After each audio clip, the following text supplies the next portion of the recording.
Today we have the first of a five-part workshop series on integrating AI to build a robust future for Christian higher education in Asia. Good afternoon, and it is a privilege to welcome you all to our alumni webinar series. We started this series earlier in 2025 to meet two objectives. First is to continue to be of service to our alumni and to connect with you in meaningful ways. And second, as the pace of change in the world and higher education has rapidly accelerated, we realize that all of us must upskill and stay current. And this webinar series is one way in which we can support you in your professional development effort, which is going to be a lifelong learning journey. In return, we ask you to stay engaged with the United Board and serve as our ambassadors. Encourage your colleagues to participate in UB programs and contribute to our work in ways that you can. Today, it is my honor to introduce you to Christian Aung, who is our Education Technology Officer. Christian has designed this five-part series on integrating AI into teaching and learning and leadership in Christian higher education institutions in Asia. Christian's work is transforming how we at UB and across our network engage with technology in teaching, learning, writing, and doing our daily work. Christian joined United Board over a year ago and leads our digital content and programming portfolio. In this role, Christian has been at the forefront of integrating digital tools into teaching, learning, and institutional development across our network. He is the lead mind behind initiatives such as the introduction to digital ethics course co-created with Hong Kong Baptist University, which has sparked critical conversations on the responsible and values-driven use of technology in education. He also works closely with our partnership team to develop programs like the Alumni Webinar Series, the very series you are participating in today. He collaborates with the leadership development and faculty development teams to support initiatives that promote awareness of artificial intelligence and educational technologies throughout our network. Christian's energy is contagious, and he is passionate about equipping educators to face the future boldly, embracing innovation, technology with ethics and integrity. He draws from a diverse background that bridges educational technology, international program development, and AI policy implementation in higher education settings. Whether you are an educator, an administrator, or an institutional leader, I am confident that today's session will leave you better prepared and more inspired to navigate the opportunities and challenges AI presents to our shared mission. Thank you, and all to you, Christian. Thank you so much, Karina. Thank you so much. And thank you all for joining me in the webinar today. I'm very, very happy that I will be the first speaker of this webinar series of integrating AI in your teaching and learning for your institutions and for your leadership at your universities too. So today I would like to share with you on the topic of integrating AI to build a robust future for Christian higher education in Asia. So first of all, I would like to thank you for your time being here, spending like 1 hour with me today, and then bring back the content that I will be sharing with you to your institutions. So the agenda of today is going to be, so first I will introduce myself, and then after that I will be sharing with you some of the impact that I saw in with AI in higher education, and also as we are talking a lot about robust future, right? What is it that our robust future look like, and how AI is going to be integrated in that robust future? And also, I'm going to share with you some of the current AI tools capabilities. Sometime we might not be up to date with what is AI is capable right now. So it's important that I be sharing with you some of the tools capabilities so that you will be able to see where you can make use of it in your teaching and learning, or you are aware of how your students are using it in your classroom, or in their assignments, or in their in their learning experiences. And after that, I'll also share with you some of the 10 dimensions for AI readiness. So once we know all of these tools and capabilities, we have to think ourselves, are we really ready for accepting all of this into our institution, into our teaching and learning? Okay. So I'll also have share with you some of the content in the chat too. When you look at the resources in the chat, you will be able to see there is one document from Digital Education Council on 10 dimensions for AI readiness. I will also talk a bit about it in my presentation today. And to elaborate more and to check more, you can also look that document as well. And after that, I will share with you some of the 5 skills that educators need to have in the AI era. This is brought to you from the surveys that is done to many students, and what they have been looking their educators to have these skills in their teaching and learning, or what the students are expecting the educators or the teachers like us to have these skills. And after that, we will have some evaluation.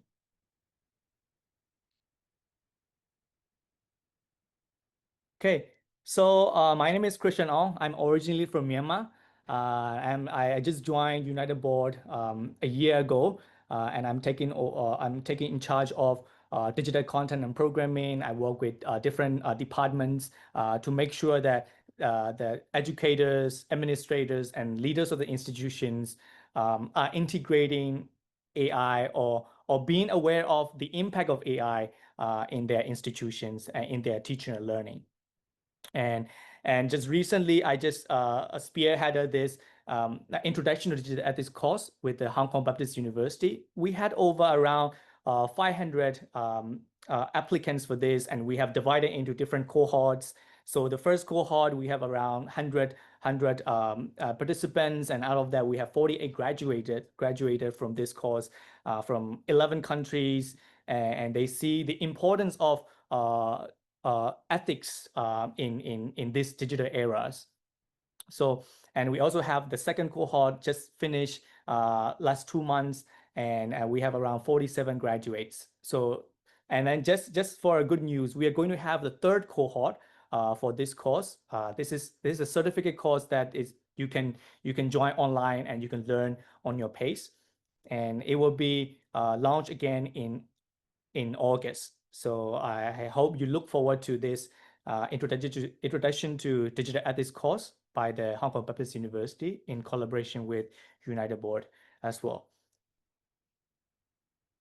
So why are we talking about this AI and integrating AI into teaching and learning, or into our Christian higher education? The reason we are talking about this is because we are seeing a big gap between the technology. Because of the technology, there is a big gap between the employment and education. So when you look at this diagram from Digital Education Council, you can see that because of AI, there is a big the gap is more widening between the employment and education. So meaning that there's a misalignment between the technology that is available out there in the market, and the education system that we are currently having. So that because of that, there's a scale gap between the employment and education.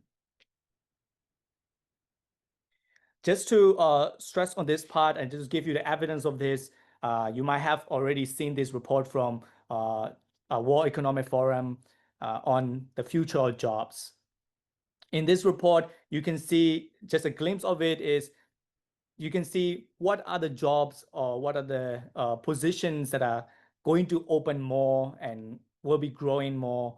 So for example, such as big data specialists, fintech engineers, AI and machine learning specialists, all of these are going to have more opportunities and opening up more. At the same time, there's also the jobs that are declining as well. For example, postal service clerks and many other such as data entry clerks. So basically the AI is reshaping the job market, especially the job market is requiring all our graduates to have not only the skills that we are teaching them right now, but also the skills of AI, but also the skills that is relevant in this AI era. So the AI boom started in 2023, and you might have seen this video as well, where everyone is talking about AI, AI. So what do? We follow, right? So when we see the trend, the boom, we try to follow and learn about all of this AI, artificial intelligence tool. There are 10,000 of that as well are available out there in the market. And sometimes we are confused. Which one should we use? Maybe we are confused. We don't know where to go, right? So we sometimes like might be really starting from the wrong end. What I want to mean here is that we follow so much about AI and somehow we forget about the futures that we want to create. What is our robust future? Right? What is our robust future? So this picture kind of show us we are following AI, we are looking for AI updates and everything, but sometimes, maybe some of us, we really don't know where we are going with this AI. Sure, are you going to use it in your teaching and learning, or are you going to use it for your institution development? But where are we going with this? So what I just want to now pause and rethink about ourselves. Rethink about your institution, your teaching and learning, right? What is the robust future that you want to create? You want to create a robust future that is like resilient, adapted, and ethically grounded ecosystem, right? So what I want to say is that AI should not be bigger than your robust future. AI should be one part of your priorities where you will use it to create your robust future. So that's why following the updates on AI, somehow some of us maybe, forget about what our focus should be. So I think we are starting from the wrong end. It would be better if we start from having our robust future that we want to create first, and then integrate AI into areas that is relevant for the robust future that you want to create.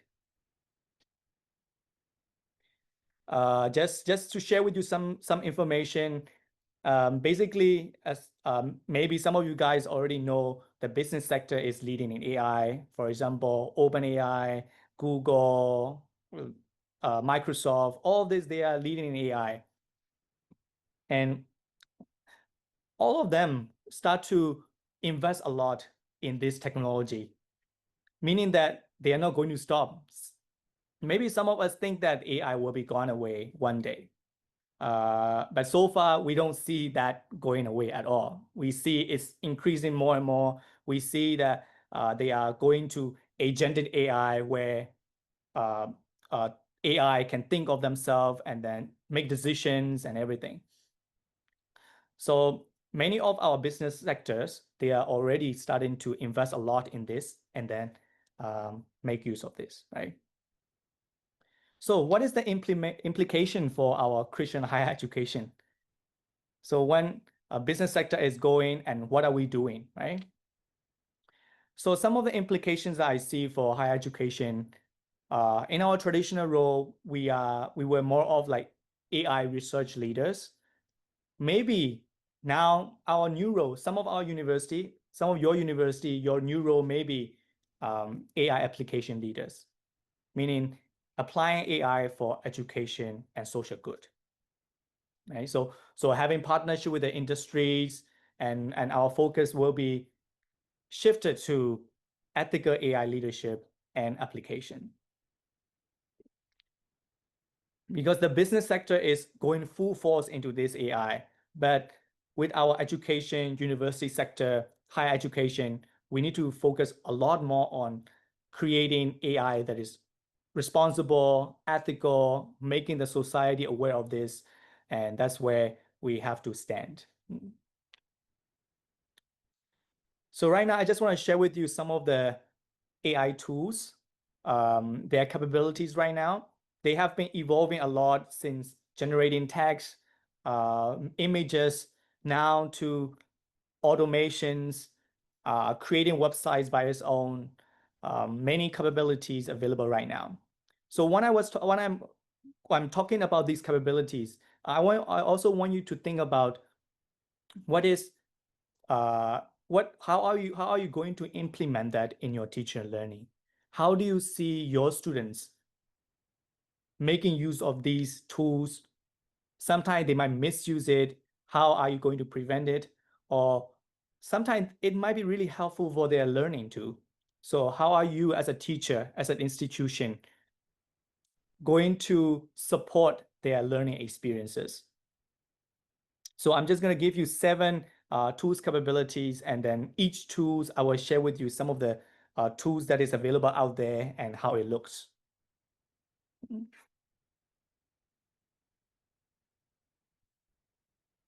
So some of our current AI capabilities, one is AI agents. Just recently, ChatGPT also announced ChatGPT agent, where they will buy the flight tickets for you, and many other things that they will do instead of you. It's like you're giving another computer to that AI. And generative video and audio AI, and automation and productivity AI, and multimodal LLMs, code and research agents, search and research synthesis, and generative 3D and simulation AI. So when I'm talking about this, I also want you to start to think and consider, how are my students making use of it in their teaching, in their learning, and how am I going to use it in my teaching as well? So for example, for the first AI capability, like ChatGPT operator, as you have seen before, where we give AI a computer, basically a computer and a browser for them to do the things that we ask them to do. For example, here, we ask them to buy something from online instead of us buying it. In this AI community and in this teaching community as well, they are thinking of, what if the students use this to complete assignments online, use this to complete some of the courses online. For example, in Coursera, they just need to give AI their credentials to enter Coursera, and then will AI complete all the courses in Coursera? Right, so these are some of the questions that is having in the teaching and learning community. This is some of the recently, I just want you to go and check and see and make use of it, so that you will know and you are aware of what your students might be using it. So ChatGPT just recently launched ChatGPT agent, and I have been trying to use it to schedule my flights, schedule my walk in my calendar. As long as you give access to your sometime email or to your Google Calendar, they are able to schedule things for you as soon as you ask them. And they can also do PowerPoints, Excel sheets, many things, just like you can do it in a browser. Of course, they have some limitations for this tool, but this is just a start. They just released it maybe a week ago, and I think this will keep evolving, and maybe in 6 months time, they can basically can do a lot of things.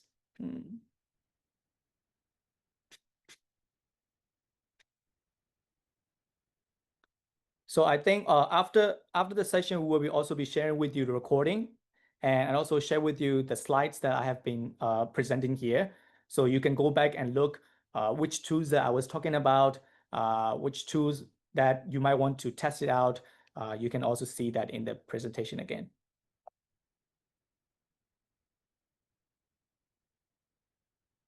So some of the video generation, for example, Google Video, they have a video generation that is very, very advanced and high quality as well.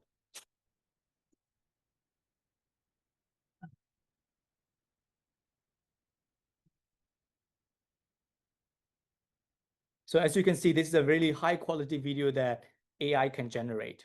So what does it mean for animation, the students that who are doing animation? What does it mean for the students that who are taking the major of filming, right?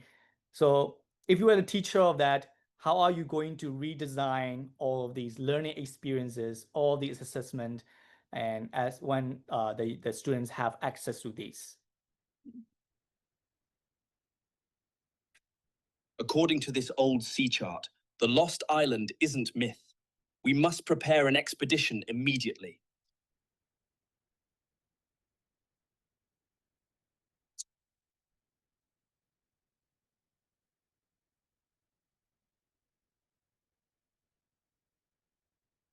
So these are some of the generative video or generative AI, video AI that can generate the videos for you.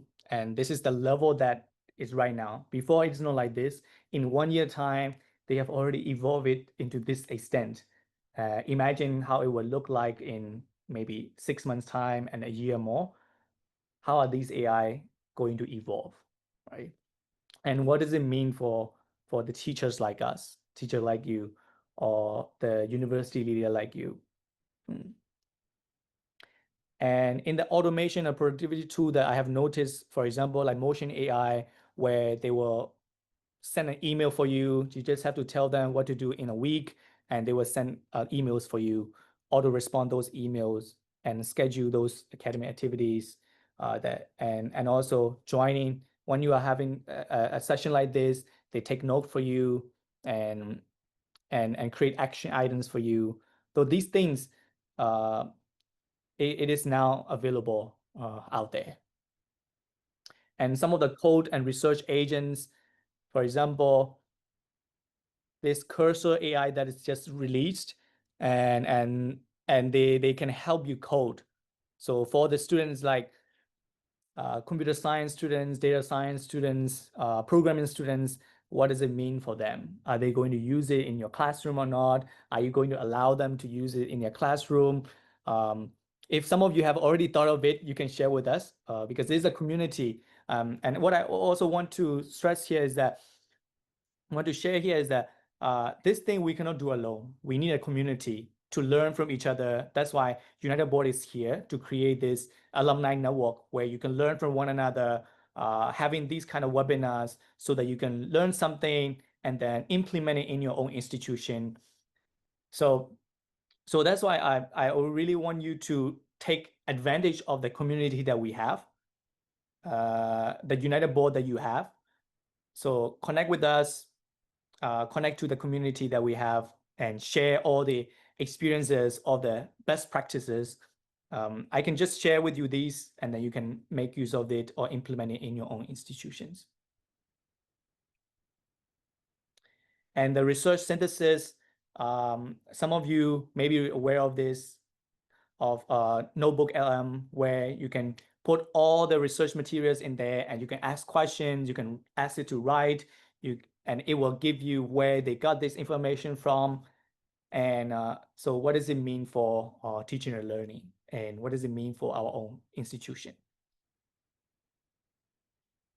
And just recently also for the generative 3D and simulation AI, there is also something that very amazing just recently released too, where students can create, students can just ask AI to create 3D models. Of course, they have to pay something, but this is widely available now. So what does it mean for animation student? What does it mean for 3D design? students who are learning, and what does it mean for as a teacher who is going to teach those students who have these tools available for them. So I have shared with you a lot of AI tools capabilities, and the question is how do we check if our institution is ready for AI? Which areas that we should check? Which areas that we should take and improve on to know that if our institution is ready for AI? So there are 10 dimensions that Digital Education Council has created. And we also had the speaker one time from them. And then later on, we'll also check if we can work with them to have these kind of webinars more, to elaborate more on these 10 dimensions on AI readiness. So 1, the strategy alignment. 2, institutional governance, stakeholder engagement, operational readiness, AI literacy and ethical use, accessibility and inclusion, faculty and administrative, professional development, teaching, learning, and assessment strategies, curriculum development and workforce alignment, and research and innovation leadership. So you can look at this and then you can really think which area are you not satisfied with, right? Which area that you think can be improved on? Even though you are a teacher, which area that can I improve on my teaching, learning, and assessment strategies? If you are the leader of the university, which all of these areas you will have to be responsible for, right? Where are these areas that you can have improvement on? So these are the 10 dimensions that you can use. And I also share the document with you in the chat. You can check and then work on it in a practical. They also provide practical ways of working on these as well. So you can also have a look at it. And now I would like to also give you a simple AI strategy framework. There are many frameworks out there available. Some of them might be confusing for you. So I just bring you something that is simple, that can be relevant for what you are going to do in your institution. So AI strategic competency, we have to start with AI vision. What is the AI vision that you have for your institution? For example, some of the institution, I don't want to have AI vision, or maybe the AI vision that I have is no AI or banning AI. But at least you have to have an AI vision that is going to support your institutions, the future, the robust future that you want to go. Out of the AI vision, you might want to also think about or consider these academic advantage. What is the academic advantage that you want to have when competing with other institutions also? What is the values that you want to give to your students? It should come from the AI vision. And AI use cases. Are we going to use this AI-powered academic services? How about we use AI-powered administrative operations? But to do all that, we need these factors. This is we call AI enabling factors. You need the people, the administrators, the teachers who are going to instill it to the students, and organization, technology, AI ecosystem, right? So this is the framework that you can use for your institution to have a very concrete framework for your institution. At the same time, on the right side, AI governance. Do you have policies to implement that in your institution? Do you have guidelines when you're going to implement AI fully? So this AI governance should be in all levels. So it should be in when you create the AI vision tool, you should have the AI governance. When you are starting to use cases tool, you should have the guidelines, policies.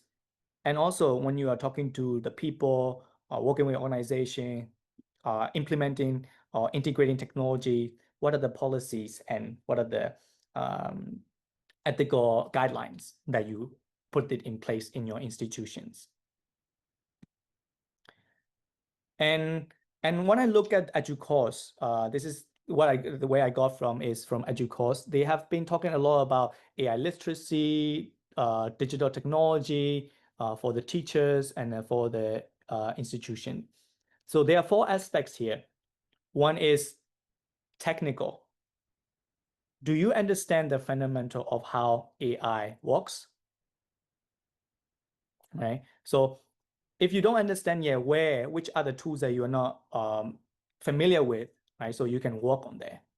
And in the practical too, have you already applied those tools in your institution, in teaching, in the management? And once you have these two, how are you going to evaluate them? Evaluate them because there are many, many AI tools out there, available out there. We need to have evaluation system, whether this AI works or not, right? For example, at the United Board, we implement Copilot in our internal working processes. So we also have to evaluate if this is still relevant for our organization or not. And at the last one, which is, I think is really important, and which maybe most of us think is really important, is ethical. Something that people are not that aware of as an end user. I think we will have one session on this by Rachel from Hong Kong Baptist University on balancing innovation and ethical aspect.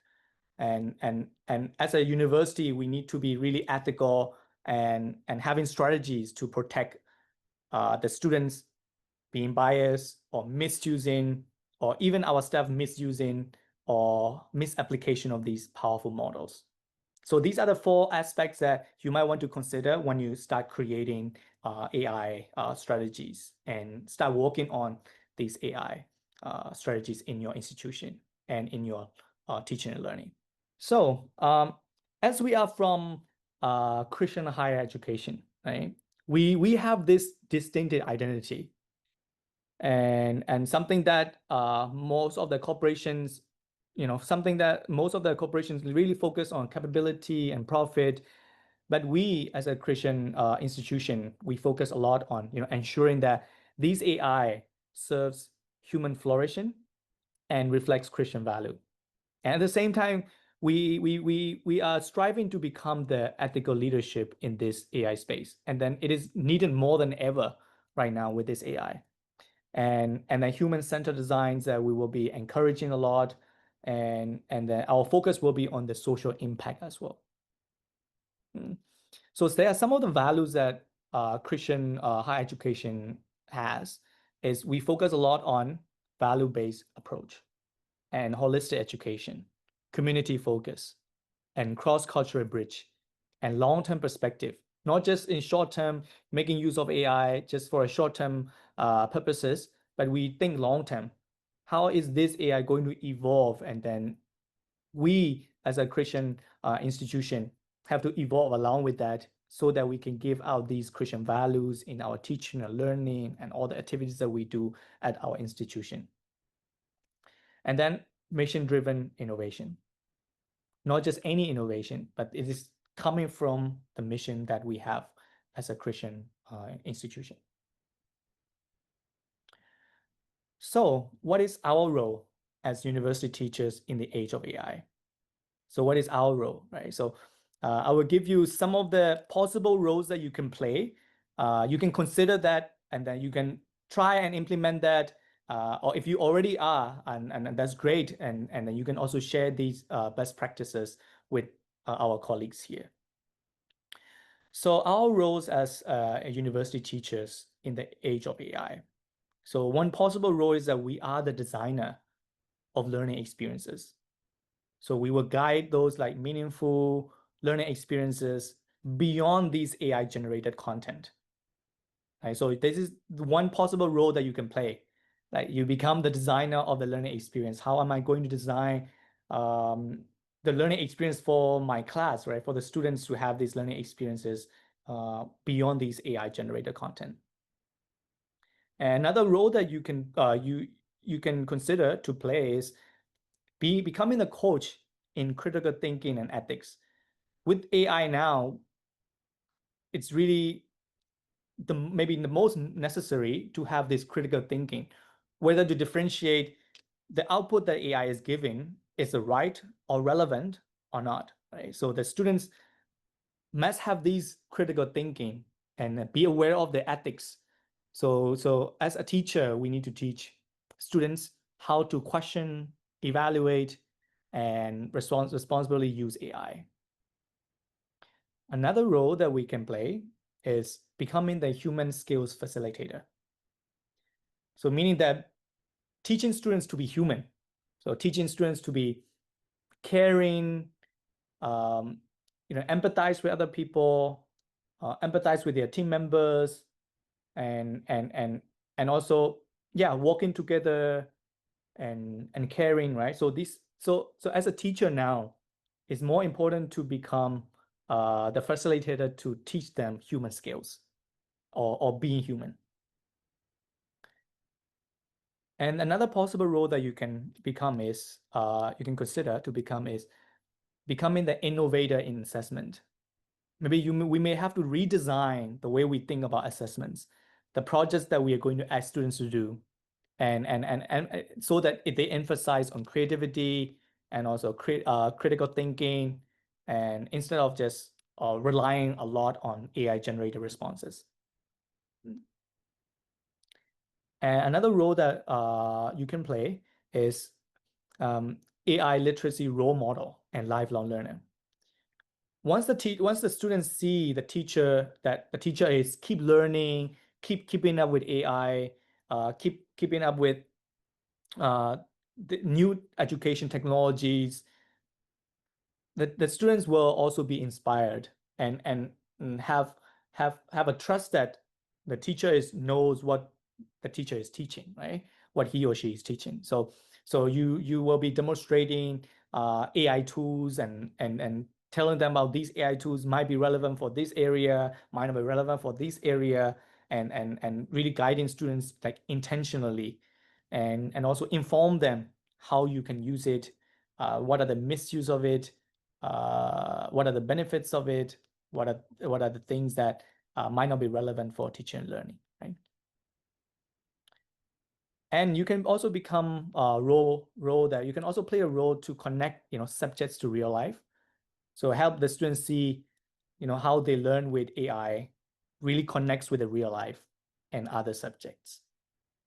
So this is some of the roles that you can consider to play, or if you already started playing already in your classes, that's great, right? So there is a survey that Digital Education Council has done to students, and what do they expect from the teachers? What kind of skills that they expect from the teachers to have, right? So number one, they expect facilitation skills. They expect the students to have critical thinking and learning. And they expect the teachers to have AI and digital literacy, adaptability and flexibility. And the students also expect the teachers to have that expertise in ethical and responsible AI and tech, right? And innovating pedagogy. So these are the skills that the teachers, that the students expect the teachers to have. So I think I have shared a lot about AI and how we can integrate it in our teaching and learning, and also give you a space to also reflect on what you are currently with AI, and see what other people's are currently dealing in AI, right? So I just would like to end this session with one quote that I really like, right? So there are three types of people in the world. So people who make things happen, people who watch things happen, and people who wonder what happened.